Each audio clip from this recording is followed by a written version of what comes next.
اللہ پاک نے ہم کو ایمان دیا ہے. ایمان کہ اللہ پاک کی طرف سے بندوں کو ملنے والی نعمتوں میں سب سے بڑی نعمت ہے.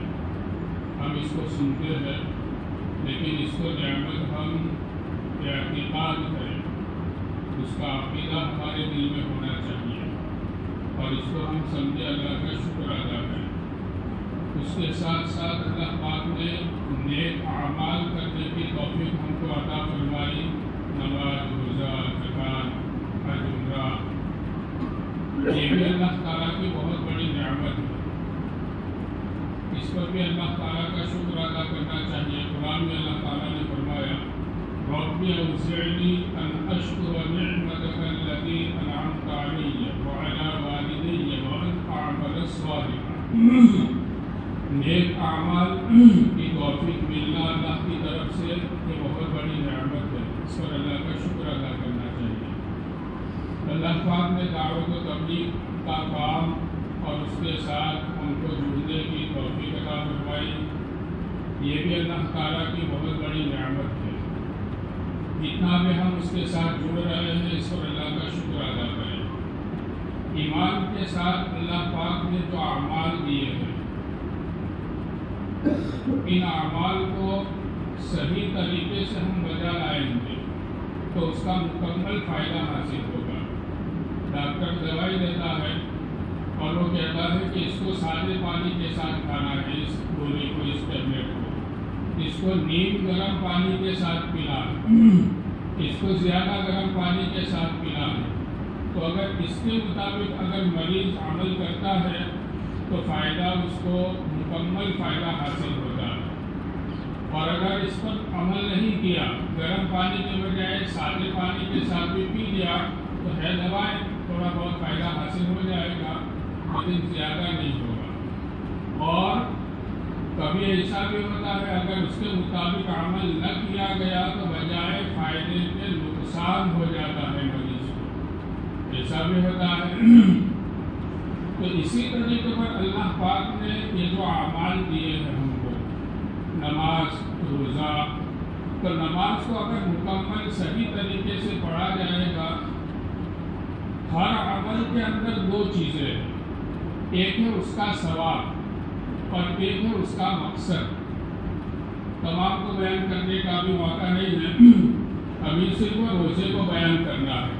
ایک ہے نماز کا ثواب, شریعت نے قرآن اور حدیث میں بیان بتلایا ہے, اور ایک ہے نماز کا مقصد. اسی طریقے پر ایک ہے روزہ, ایک عمل ہے. اللہ کا شکر ہے ہم سب روزے دار ہیں, مسجد میں جمع ہے, اللہ کا شکر ادا کرنا چاہیے. تو ایک ہے روزے کا ثواب. روزے کا ثواب اللہ پاک نے قرآن کریم میں اور احادیث مبارکہ میں پیارے آقا صلی اللہ علیہ وسلم نے بیان فرمایا. ایک حدیث شریف میں ہے کہ جب رمضان المبارک کا مہینہ آتا ہے اور بندہ پہلا روزہ رکھتا ہے, پہلا روزہ, تو اللہ پاک گزشتہ رمضان سے لے کر آج رمضان تک پہلے روزے تک سارے بندے کے گناہ معاف کر دیتے ہیں.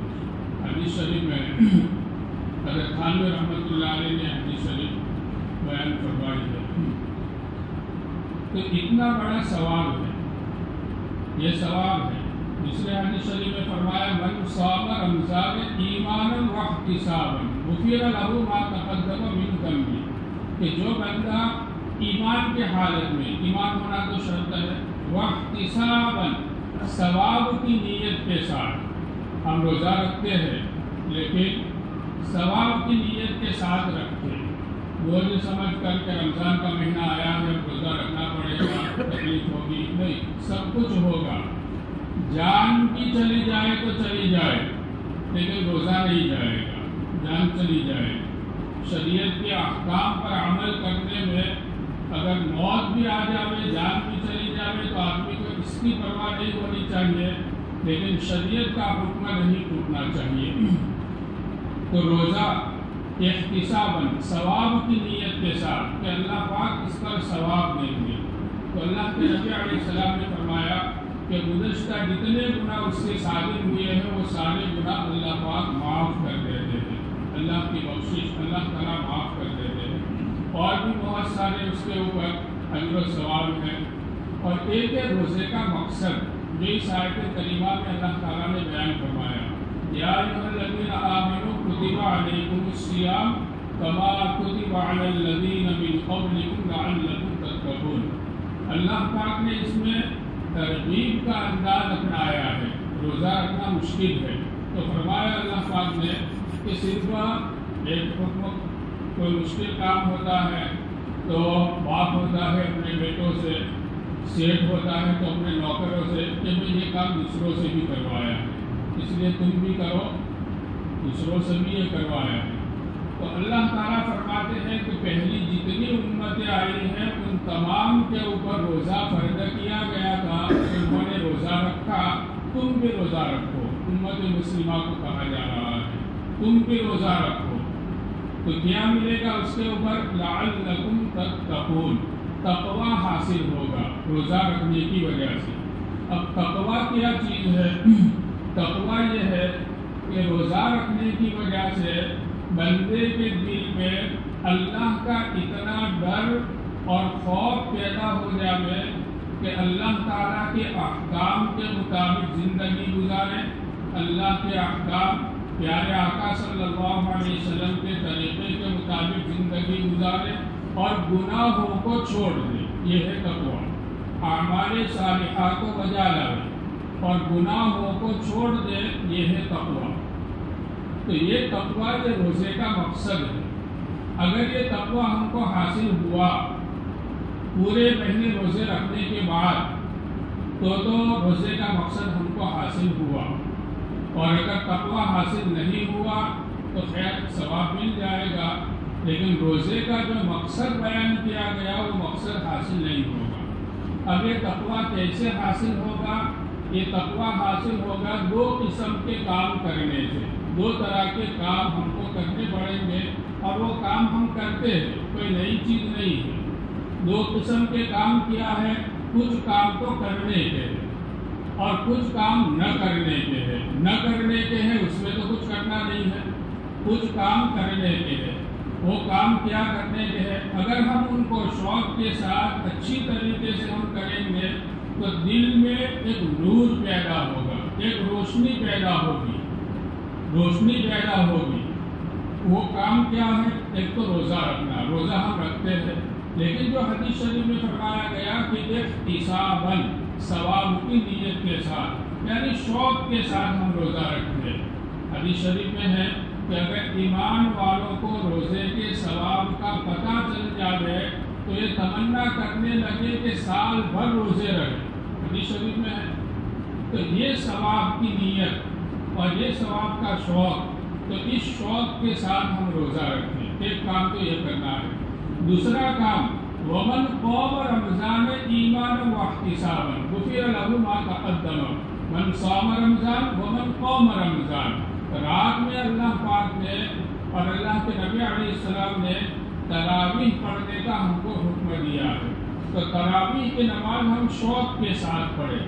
میرے بھائیوں، آج تک جتنے رمضان ہمارے گزر گئے، جو رمضان جس طرح گزرے وہ اللہ تعالیٰ سے ہم معافی مانگیں، لیکن یہ جو رمضان ہے، میں جو بات کر رہا ہوں، تو یہ جو رمضان اللہ پاک نے ہم کو دیا ہے، تو ہمیں اب اچھی طریقے سے یہ رمضان گزرنا ہے، یہ طے کریں، یہ طے کر کے یہ بات سنیں۔ تو رمضان کے اندر ایک تو روزہ ہم نے رکھا اور رکھنا ہے، دوسرا رات کے اندر جو تراویح ہے وہ شوق کے ساتھ پڑھنی ہے، جس کو قیام لیل کہا جاتا ہے، رات کا قیام، اور تہجد کی نماز بھی پڑھنی ہے، یہ بھی ہے قیام لیل۔ ومن قام رمضان، رمضان کے اندر تراویح بھی پڑھنی ہے، تہجد کی نماز بھی پڑھنی ہے، اور بڑے شوق کے ساتھ پڑھنی ہے۔ ہم پڑھتے ہیں لیکن تھکے ہارے اور بوجھ سمجھ کر نہیں، بڑے شوق کے ساتھ، کہ رمضان کا مہینہ ہوتا ہے سال بھر میں ایک موقع، اور پورا قرآن سننے کا ہم کو اللہ پاک موقع عطا فرماتے ہیں۔ سمجھتے ہیں قرآن پاک پڑھنے کا کتنا ثواب ہے۔ اگر کھڑے ہو کر ایک حرف پڑھا، الف لام میم الحمد، تو جو اس میں جو حمزہ ہے، الف ہے، کھڑے ہو کر، تو اللہ پاک 100 نیکیاں دیتے ہیں کھڑے ہو کر پڑھنے کی وجہ سے۔ اب نماز کے اندر امام پڑھ رہا ہے، سن رہے ہیں، تو یہ سب پڑھنے والے شمار ہوں گے، اس لیے کہ امام کی قرات مقتدی کے لیے بھی قرات ہے، تو تمام کو 100 نیکیاں ایک حرف پر۔ اب 1.25 سپارہ پڑھا جاتا ہے تو 1.25 پارے کے اندر کتنے حروف ہوتے ہیں؟ لاکھوں حروف، 100۔ اور رمضان کے اندر اللہ پاک ثواب کو بڑھا دیتے ہیں میرے بھائیوں، ثواب کو بڑھا دیتے، تو کتنی نیکیاں ہم کو ایک رات میں تراویح پڑھنے کے اندر ہم کو حاصل ہوگی، تو اتنا زیادہ ثواب، تو یہ ثواب کا شوق ہونا چاہیے ہمیں، تو یہ تراویح ہم کو پڑھنی ہے۔ دوسرا کام قرآن میں اللہ تعالیٰ نے فرمایا شہر رمضان الذی انزل فیہ القرآن، کہ رمضان کے مہینے میں قرآن اتارا گیا ہے، کہ یہ رمضان کا جو مہینہ ہے وہ قرآن کا مہینہ ہے، قرآن کی تلاوت کا مہینہ ہے۔ اس لیے میرے بھائیوں زیادہ سے زیادہ ہم دیگر اوقات میں بھی قرآن کریم کی تلاوت کریں۔ ہم فارغ رمضان کا مہینہ صرف سونے کا مہینہ یا اچھے کھانے پکوان کا مہینہ نہیں ہے میرے بھائیوں بزرگوں، یہ قرآن کی تلاوت کا مہینہ ہے، تو قرآن کی تلاوت ہم کریں، دن میں جتنا بھی ہم سے ہو سکے 5 پارے 10 پارے 15 پارے، کم سے کم 3 پارے روزانہ کے لیے تو پڑھنا میں تو ضروری سمجھتا ہوں، اتنے پارے تو ہونے ہی چاہیے ہر انسان کے، ہر آدمی کے۔ تو قرآن کا مہینہ ہے یہ، تو قرآن کے ساتھ اللہ کا کلام ہے۔ صحابہ کرام قرآن کریم کو ہاتھ میں لیتے تھے تو غشی آ جاتی تھی ان کے اوپر کہ ہاذا کلام ربی، ہاذا کلام ربی۔ میرے بھائیو ہم نے سمجھا ہی نہیں ہے کہ قرآن کیا ہے، میرے رب کا کلام ہے، میرے اللہ کا کلام ہے۔ صحابہ قرآن لیتے تھے بےہوش ہو جاتے تھے، میرے رب کا کلام اور میں پڑھ رہا ہوں، اللہ کا کلام اور میں پڑھ رہا ہوں، میری کیا حیثیت ہے؟ اس لیے میرے بھائی بڑے عظمت کے ساتھ، احترام کے ساتھ سال بھر ہمیں قرآن کی تلاوت کرنی ہے، لیکن رمضان کے اندر واضحانہ انداز میں اور قرآن کے ساتھ ہم اپنا تعلق پیدا کریں، ربط پیدا کریں اور قرآن کی خوب تلاوت کریں۔ دوسرا حدیث شریف میں فرمایا گیا کہ یہ مہینہ جو ہے ہمدردی غم خاری کا مہینہ ہے، حدیث شریف میں فرمایا گیا ہے، اس لیے اس مہینے کے اندر یہ کام بھی ہونا چاہیے، ایک دوسرے کے ہمدردی، خیر خواہی، دین کے اعتبار سے بھی اور دنیا کے اعتبار سے بھی، اپنے پڑوسی ہیں، محلے والے ہیں، رشتے دار ہیں، کوئی غریب ہے، کوئی بیوہ ہے، کیا ہے، پورے گاؤں کے اندر ہماری نظر ہونی چاہیے۔ ہمارے گھروں کے اندر رمضان میں افطاری کا موقع ہے، افطاری کے وقت کوئی اشیاء پکتی ہے تو ہم نظر کر لیا کریں، کوئی بیوہ بھی ہے، کوئی غریب بھی ہے، ایسے گھروں کے اندر۔ اب عید کا مہینہ، عید کا تہوار اور عید کا دن آنے والا ہے، تو ابھی سے ہماری نظر ہونی چاہیے ہمارے محلے میں، ہمارے گاؤں کے اندر، ہمارے رشتے داروں میں جو دوسرے گاؤں میں رہتے ہوں ان کے اوپر بھی، تو یہ ہمدردی کا مہینہ ہے، غم خاری کا مہینہ ہے، یہ چیز اس کے اوپر بھی عمل کرنا چاہیے، یہ حدیث شریف میں ہے۔ دوسرا یہ جو مہینہ ہے پہلا عشرہ رحمت کا ہے اور مغفرت کا مہینہ ہے، اللہ کی طرف سے مغفرت کا معنی ہے بخشش کر دینا، معاف کر دینا، بخشش کر دینا۔ اللہ تعالیٰ بندوں کو معاف کر دیتے ہیں اور اللہ تعالیٰ یہ چاہتے ہیں کہ بندے بھی آپس میں ایک دوسروں کو معاف کر دے ہوئے۔ اللہ پاک قرآن میں فرماتے ہیں وَإِن تَعْفُوا وَتَصْفَحُوا وَتَغْفِرُوا فَإِنَّ اللَّهَ غَفُورٌ رَحِيمٌ۔ معاف کر دو، معاف کر دو، معاف کرنے کے بعد گزشتہ اس نے کیا تھا وہ بھی کبھی اس کو یاد مت دلاؤ تو اللہ تعالیٰ تم کو معاف کر دیں گے۔ اس لیے میرے بھائیوں ایک دوسرے کو معاف کرنے کا یہ مہینہ ہے، معاف کر دو، بالکل دلوں کو پاک صاف کر دو۔ دلوں میں میل کچیل رکھنا اور کینہ کپڑ رکھنا یہ اتنی خراب اور اتنی مہلک چیز ہے دل کے اندر۔ ایک تو دو چیزیں ہیں، ایک تو یہ ہے کہ کسی سے ہمیں کچھ انبناؤ ہو گیا اور معافی صافی بھی ہو گئی، لیکن یہ ہے کہ اس سے بات کرنے کا جی نہیں چاہتا ہے ہم کو، کوئی ہمیں انتقام اس سے نہیں لگا ہے، دل میں کچھ نہیں ہے، لیکن بات کرنے کا سامنے ملتا ہے، سلام کلام ہم کر دیتے ہیں، تو اگر یہ کیفیت ہے تو کوئی حرج نہیں ہے، لیکن دل کے اندر ڈاہ رکھنا، کینہ رکھنا، انتقام کا جذبہ رکھنا، اس کو ڈاہ رکھنا، کینہ رکھنا کہا جاتا ہے۔ تو اگر یہ کینہ ہم میں کسی کے دل میں ہے کسی مسلمان کے متعلق، تو جو شب برات گئی 15ویں شعبان وہ اتنی فضیلت والی رات ہے کہ قبیلہ بنو کلب کہ بھیڑ اور بکریوں کے بالوں کے بقدر اللہ پاک امت کے افراد کی بخشش کر دیتے ہیں، ایسی رات میں بھی اس انسان کی بخشش نہیں ہوتی ہے۔ اور یہ جو رمضان کا مہینہ شب قدر اس میں آنے والی ہے، تو شب قدر میں بھی اس کی بخشش نہیں ہوتی ہے۔ تو یہ مغفرت کا مہینہ ہے، اللہ تعالیٰ معاف کر دیتے ہیں بندوں کو۔ اللہ تعالیٰ یہ چاہتے ہیں کہ بندے بھی آپس میں دوسروں کو معاف کر دیں۔ اس لیے میرے بھائیوں یہ کام بھی کرنے کا ہے کہ ہم ایک دوسروں کو معاف کر دیں۔ معاف کرنے کے مطابق ایک واقعہ ہی صرف کافی ہے ہمارے لیے اور پوری امت کے لیے، پوری امت کے لیے۔ پیارے آقا صلی اللہ علیہ وسلم مکہ مکرمہ میں تھے، 13 سال تک آپ کو تکلیفیں پہنچائی گئی۔ جب مدینہ منورہ میں آپ تشریف لے گئے تو مدینہ منورہ کی زندگی کتنے سال کی؟ 10 سال کی زندگی مدینہ منورہ۔ مکہ مکرمہ فتح ہوا ہے سن ہجری 8 میں، سن ہجری 8 میں، تو 23 سال میں سے 2 سال یعنی 21 سال تک 21 سال تک یہ مشرکین مکہ پیارے آقا صلی اللہ علیہ وسلم کو، آپ کے رشتہ داروں کو، مسلمانوں کو، اسلام کو تکلیف پہنچاتے رہے۔ کس طرح تکلیف؟ کسی گالی دے دی، تماچا مار دیا؟ نہیں، جان کے دشمن بنے ہوئے تھے۔ کئی مرتبہ آپ کے اوپر پتھر بٹھا کر کے آپ کے اوپر پتھر ڈالے تاکہ معاملہ ہی ختم ہو جائے، اور آپ کو قید کرنے کے پھر قتل کرنے کی سازشیں بنائی۔ آپ کی بیٹیوں کو، آپ کی بیٹی کو، آپ کی بیٹی کے اوپر نیزہ مارا دشمن نے، اور اسی کے اندر شہادت ہو گئی۔ آپ کے چچا کو شہید کیا، اور کتنے صحابہ صحابیات کو ان مشرکین نے شہید کیا اور قتل کر دیا۔ اتنی تکلیفیں، اور کوئی موقع انہوں نے نہیں چھوڑا کہ تکلیف نہ پہنچاوے، قتل نہ کرے۔ لیکن جب مکہ مکرمہ فتح ہوا میرے بھائیوں، اور پیارے آقا صلی اللہ علیہ وسلم کعبۃ اللہ میں داخل ہوئے اور کعبۃ اللہ سے باہر تشریف لائے، اور خانہ کعبہ کی چوکھٹ پر آپ دونوں ہاتھ رکھ کر اس طریقے پر کھڑے رہے، اور دشمن کو بس اسی انتظار میں تھے کہ صحابہ کرام کے ہاتھوں میں ننگی تلواریں ہیں، بس ابھی مکہ مکرمہ کی گلیوں کے اندر ابھی خون بہنے والا ہے، بس اسی انتظار میں تھے۔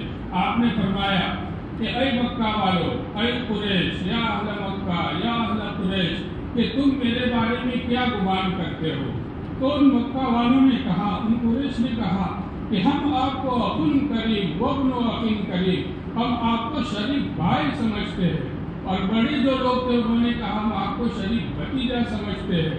پیارے آقا صلی اللہ علیہ وسلم نے 21 سال تک جو لوگ خون کے پیاسے تھے، صرف پیاسے ہی نہیں بلکہ انہوں نے خون پینے کا عہد کیا تھا اور قتل بھی کر دیا صحابہ کرام کو، لیکن آپ علیہ السلام نے فرمایا کہ یوسف نے، میرے بھائی یوسف نے جو اپنے بھائیوں کے ساتھ جو معاملہ کیا تھا، ان کو کنویں میں ڈالا گیا، ان کے ساتھ ایسا برا برتاؤ کیا گیا لیکن معاف کر دیا، تو یوسف بھی میرے بھائی تھے، تو میرے بھائی نے جو کیا تھا وہ میں بھی کرتا ہوں، انتم الطلقاء، میں تم سب کو آزاد کر دیتا ہوں، تم سب کو معاف کر دیتا ہوں۔ تو میرے بھائیوں اتنی ساری تکلیفیں اور قتل کے باوجود بھی معاف کر دیا، اسی نبی کے ہم امتی ہیں۔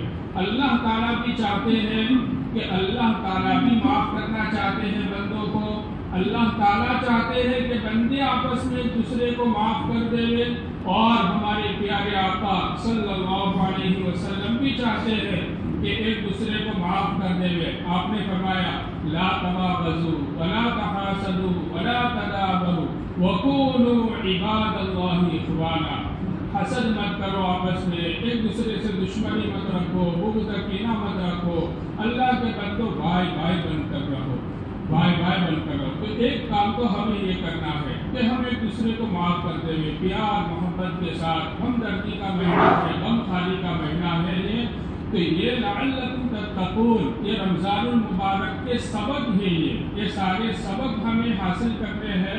اگر اس طریقے پر یہ کام کرنے کے ہیں، روزہ رکھنے کا ہے، قرآن کی تلاوت کرنے کی ہے، رات میں تراویح پڑھنے کی ہے، نمازوں کا اہتمام کرنے کا ہے، غمخواری ہمدردی غمخواری یہ کرنے کی ہے، ایک دوسرے کو معاف کرنے کا ہے، یہ کام کرنے کے ہیں۔ یہ کام اگر ہم پورے مہینے میں کریں گے، پہلے رمضان سے لے کر آخری رمضان تک پورے مہینے میں یہ کام کریں گے، اس کے علاوہ جو بھی اچھے کام ہیں وہ کام کرنے ہیں ہم کو۔ اور دوسری چیز ہے کہ کچھ کام نہیں کرنے ہیں۔ کیا نہیں کرنے ہیں؟ گناہ نہیں کرنے ہیں میرے بھائیو۔ رمضان المبارک کے مہینے میں یہ بابرکت مہینہ ہے، اس مہینے میں پورے مہینے میں ہم سے کوئی گناہ، کسی قسم کا گناہ ہم سے ثابت نہیں ہونا چاہیے، آنکھ کا گناہ ہم سے ثابت نہیں ہونا چاہیے۔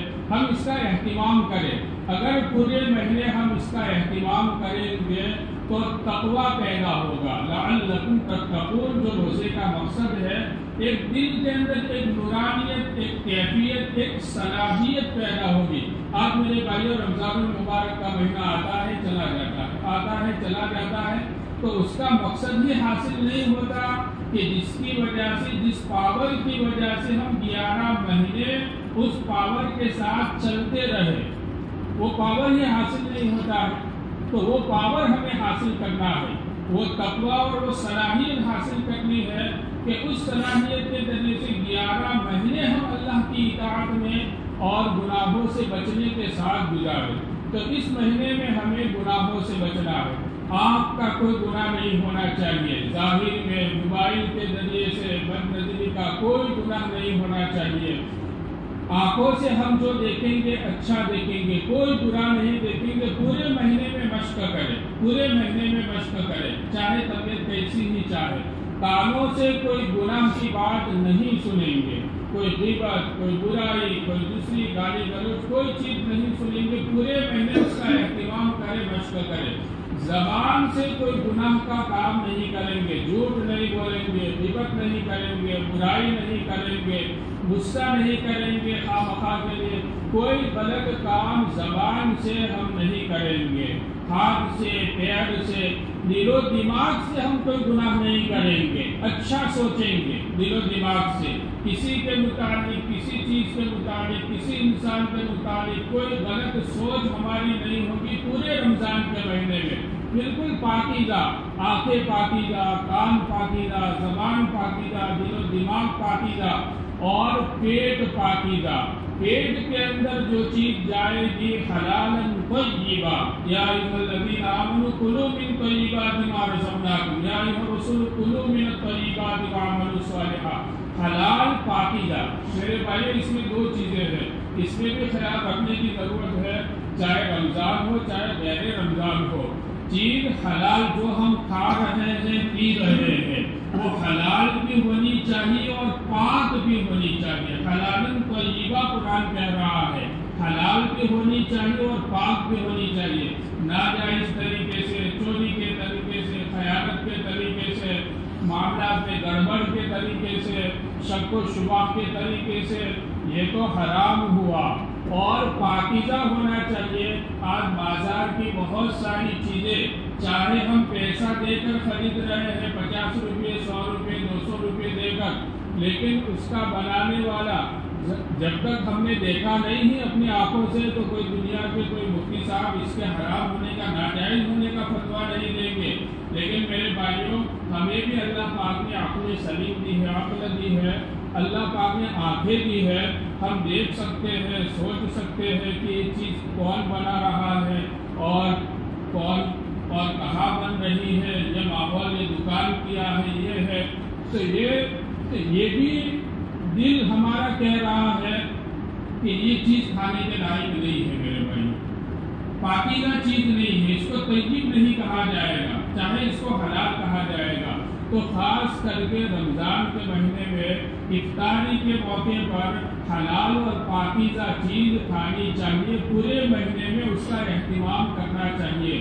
گھروں میں بنی ہوئی، مسلمانوں کے ہاتھوں سے بنی ہوئی کوئی ناپاک چیز، اگر ناپاک چیز چلی گئی پیٹ کے اندر، اگر حرام چیز چلی گئی تو وہ تو بہت زیادہ خطرے کی بات ہے۔ اور اگر ایک لقمہ، حدیث شریف میں ہے، ایک لقمہ اگر کسی کے پیٹ میں حرام کا چلا گیا تو ایک حدیث شریف میں ہے 40 دن کی نماز قبول نہیں ہوگی، اور دوسری حدیث شریف میں ہے 40 دن کا کوئی نیک عمل اس کا قبول نہیں ہوگا۔ حدیث شریف ہے، میں نہیں کہہ رہا ہوں، حدیث کی بات کہہ رہا ہوں، 40 دن تک کوئی نیک عمل اس کا قبول نہیں ہوگا، ایک لقمہ حرام کا چلا گیا۔ اتنی تاکید حدیث شریف کے اندر قرآن میں اللہ پاک نے حلال کی ہے۔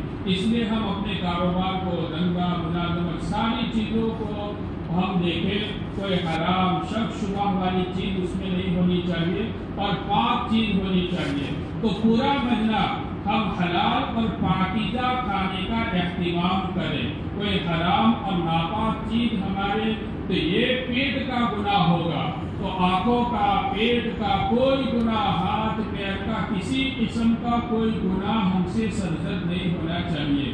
تو کچھ کام کرنے کے ہیں، نیک اعمال ہم کریں، اور کچھ کام نہ کرنے کے ہیں، یہ گناہ کے کام نہ کرنے کے ہیں۔ اگر پورا مہینہ اگر ہم نے اس کا اہتمام کیا، کسی کو تکلیف نہیں پہنچانی ہے، یہ بھی زبان کا گناہ ہے، تکلیف پہنچانا، تو یہ دو قسم کے کام ہیں، کچھ کام کرنے کے اور گناہوں کو چھوڑنا ہے، یہ دو۔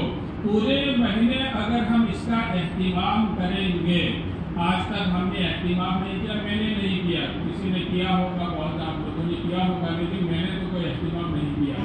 لیکن میں بھی اب ارادہ کروں اور آپ ہم سب ارادہ کریں کہ جتنے رمضان میرے بھائیوں، اللہ تعالیٰ فرماتے الم یأن للذین آمنوا ان تخشع قلوبهم لذکر اللہ، اللہ تعالیٰ فرماتے کیا اسی طرح ہماری زندگی گزرتی رہے گی؟ آیت کا مفہوم بیان کر رہا ہوں۔ اللہ تعالیٰ فرماتے ہیں کہ تمہاری زندگی اسی طرح گزرتی رہے گی، غفلت کے ساتھ، سستی کے ساتھ، اللہ کے احکام کو توڑنے کے ساتھ اور گناہوں کے ساتھ؟ ابھی تک اللہ کا ڈر پیدا نہیں ہوگا۔ 40 سال کی عمر کی 50 سال ہو گئے، 50 سال کی عمر کی 60 سال ہو گئے، 60 سال کی عمر کی 70 سال ہو گئے، بیماری آ گئی، اب قبر میں جانے کی تیاری ہے، تو ابھی تک اللہ کا ڈر پیدا نہیں ہوا۔ اللہ تعالیٰ فرماتے کب اللہ کا ڈر پیدا ہوگا؟